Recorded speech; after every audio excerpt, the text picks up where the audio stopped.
Amerikano. Kada mo binulong ko, may bulong ko na nini ha. Mayaman siya. Ang tanggalon sa iya, sali-sali na ugat may bukod. Wala nakadali kayo ito. Wala si mayaman nakapultunan, wala si dabat. Primero ko bulungon, kadako talaga sa banay sa tugang sa Amerika.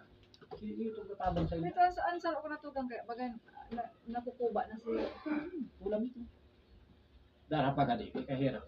Dito nga sa Amerika siya. Kini siya. Tawagan mo. Ay bulong mo kaso lagi ro kay ning. Ang patakaran ko sa pag sa abroad, saro ka lang mata o 1,000 yan. Tanggap tapos kumalik ka ulit o. Nasa abroad ka eh. Tapos may disipline na lang na. Pag may bid pa, matawag ka sa akin. Bumulong mo ko naman ikaw hanggang sa maya. Basta sa 1,000 ito, ayun ka, ayun ang garantiya ko sa iyo. Sabi ang dito. Ako, lain mga kamanggaan. Ay siguro, Imagine na lang si Willie. Kaya si Krisakin ako lala sa teluno, makikita mo ng mga chat ko kay Krisakin. Bulong mo pila primero, makastaso sa pag-aya.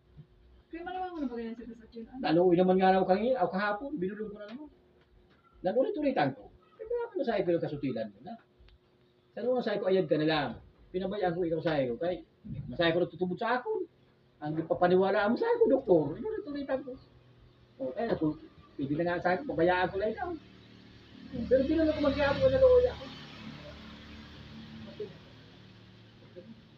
Hindi ka na